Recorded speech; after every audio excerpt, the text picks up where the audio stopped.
Olá, estudantes da educação de jovens e adultos, sejam todos muito bem-vindos a mais uma aula de linguagem e suas tecnologias, língua portuguesa. Eu sou o professor Ivair, tudo bem com vocês? Bom, olha só, hoje nós vamos iniciar falando sobre a pontuação, uma revisão, algo que nós já vimos nessa unidade, mas é importante porque na construção dos nossos textos, essa pontuação também pode facilitar para que o texto tenha clareza, para que haja, de fato, uma coerência textual. As pausas nos seus devidos lugares, né? O início de um novo enunciado, de um novo parágrafo. Dá uma olhadinha aqui, olha só. O sistema de pontuação é fundamental para a organização dos diferentes tipos de texto, contribuindo para a coesão, para a coerência e clareza daquilo que se escreve. Os sinais de pontuação são de extrema importância para a produção de sentidos de um texto. É como se nós estivéssemos falando, e a gente percebe que em alguns momentos, quando nós estamos conversando com alguém, nós damos algumas pausas, encerramos um assunto, fazemos uma pergunta ou ficamos admirados, né, com alguma situação que o nosso interlocutor, né, apresentou para nós. E isso na linguagem escrita, nós precisamos o quê? Dessa pontuação, para que a gente perceba num texto, assim como se fosse uma conversa, onde houve uma pergunta, onde encerrou o assunto, onde houve uma pequena pausa, para depois continuar o assunto que ali estava sendo tratado. Pois bem, a pontuação na linguagem funciona como uma espécie de sinalização, guiando e organizando o texto a ser lido. Os sinais de pontuação são considerados uma parte indispensável da escrita, pois facilita a leitura e a compreensão dos textos escritos. Por exemplo, né, a paragem completa e a vírgula são usadas para separar as ideias ou os conceitos. Então, quando nós falamos em pontuação, são muito necessárias. Cada um desses pontos teremos ali uma utilidade, né? Para fazer uma pequena pausa, para encerrar esse assunto e assim por diante. Os sinais de pontuação servem, portanto, para ordenar um texto, para lhe dar uma estrutura apropriada, para dar uma hierarquia de ideias principais e as ideias secundárias. Então, nós temos aí, falaremos agora a partir das funções, né? Quais são as funções dessa pontuação em um texto? De olho aqui na tela, olha só. As funções dos sinais de pontuação são muito importantes para a linguagem escrita. E ela vai representar de fato o quê? Aquelas pausas, as interrogações, as admirações que são ali retratadas numa linguagem oral quando alguém conversa com uma outra pessoa naturalmente. E como passar essa ideia de perguntas, de encerramento, de pequenas pausas para continuar o assunto em um texto escrito, precisaremos então utilizar os sinais, né, essa pontuação que são primordiais para que o texto tenha clareza.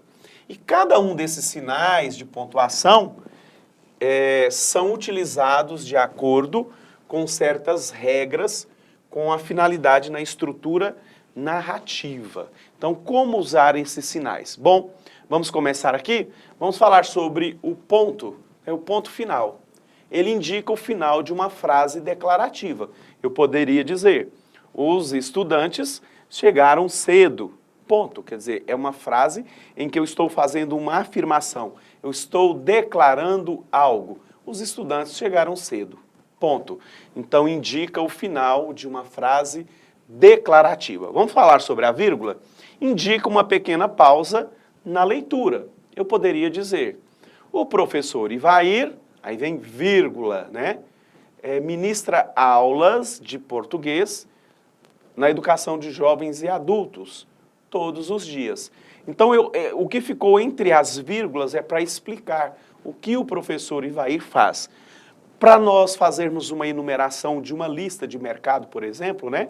O Ivair foi ao mercado e comprou arroz, feijão, café, açúcar e um leite, né? Vamos pôr um leite na lista. Perceberam que quando eu fui fazendo uma pontuação, né, especificando o que foi comprado, ali nós tivemos o quê? As vírgulas para dar esta pequena pausa. Claro que ela é utilizada também em outras situações. O ponto e vírgula indica uma pausa maior que a vírgula.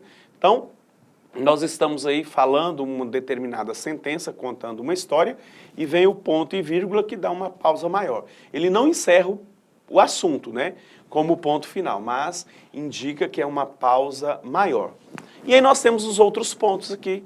Qual que é esse primeiro? De interrogação, não é isso? O de exclamação e os dois pontos. Quando nós utilizamos o ponto de exclamação, nós utilizamos para indicar uma frase interrogativa. E eu poderia perguntar, por que Maria faltou à aula ontem? Então, eu estou fazendo uma pergunta. O ponto de interrogação indica que a frase é o quê? Interrogativa. O ponto de exclamação pode indicar uma alegria, uma surpresa, uma admiração e um espanto, né? E aí, digamos que você recebeu aí um presente de aniversário e você fica todo admirado. Oh, muito obrigado, né? Quanto é bonito esse presente!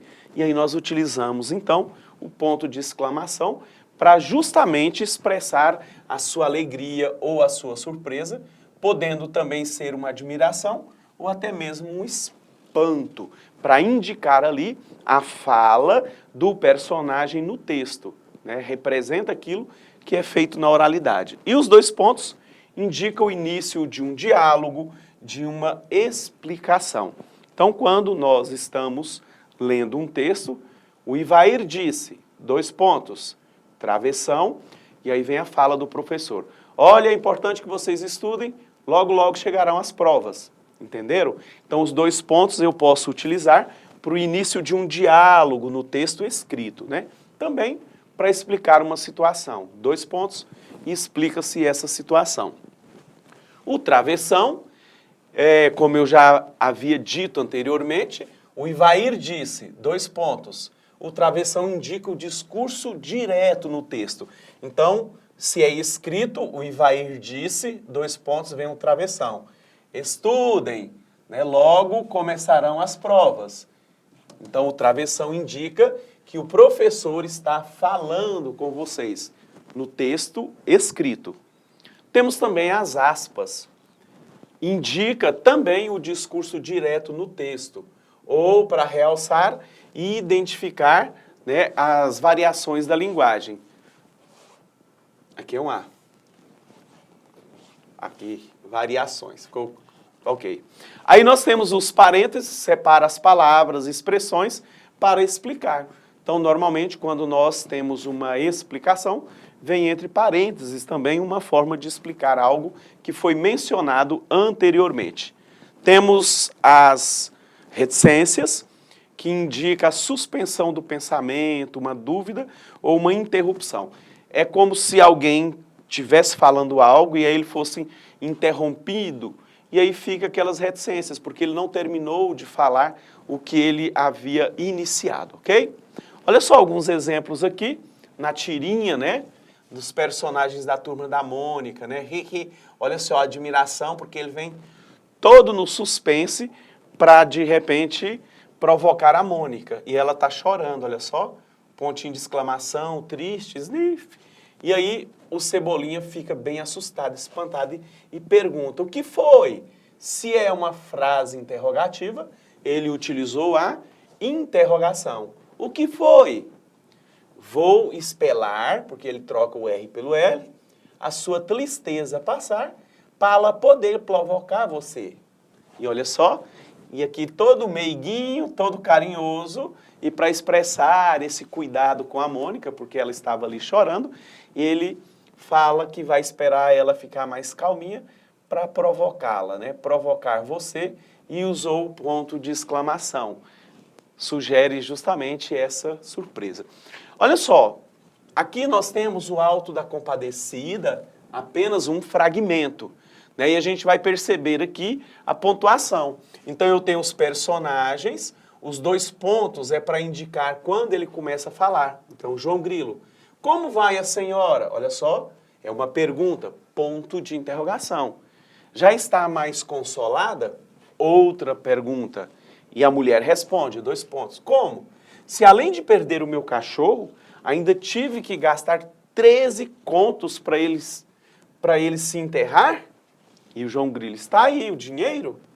E aí nós temos a interrogação. E a mulher diz, está. Olha só o ponto final.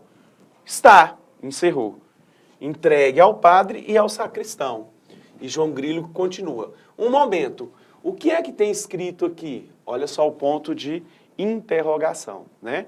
E aí nós vamos percebendo a importância da pontuação para que haja o entendimento de um determinado texto. Olha esse outro aqui. Mãe, hoje você pode contar uma história bem curtinha? Olha, o Chico Bento faz uma pergunta, usa-se a interrogação. E a mãe não fala nada, mas o olhar dela e essa interrogação indica, sim, que ela quer saber o que aconteceu. Uai, olha só, admiração, um ponto de exclamação. Por que, Chico? Então ela quer saber. Ela fez uma pergunta, usa-se a interrogação. Por que, caso história grande, eu cabo dormindo na metade e fico sem saber o final? Olha só, e aqui ele indica a surpresa, a admiração, que quando a história é longa, ele não consegue ouvi-la toda. Eu deveria levantar, pensa o Garfield. Levanto ou não? Olha essa interrogação. Qual que é o sentido dela nesse texto? Eu levanto ou não? Curtam o suspense, gente. E aí eu pergunto aqui para vocês. No segundo quadrinho, a interrogação nesse contexto, levanto ou não, indica uma certeza, uma dúvida, uma impossibilidade, uma surpresa ou uma decepção. Eu levanto ou não? Então, o que indica essa interrogação no segundo quadrinho? Indica uma dúvida, né? Ele está indeciso. Levanto ou não? Então, a interrogação ali indica uma dúvida. Os sinais de pontuação permite, assim, à pessoa que escreve um texto organizar e apresentar uma estrutura correta e de fácil compreensão. No que lhe concerne o leitor, tem os seus recursos necessários para identificar as pausas no texto e a anotação dada pelo escritor. Então, nós estamos chegando ao final de mais uma aula. Espero que essa revisão tenha facilitado e que você possa perceber sempre quando for escrever a importância dessa pontuação, para que o leitor do seu texto entenda com clareza as ideias e o que você pretendia escrever naquele texto, ok? Então, a aula de hoje foi uma revisão sobre a pontuação e aguardo vocês até a próxima.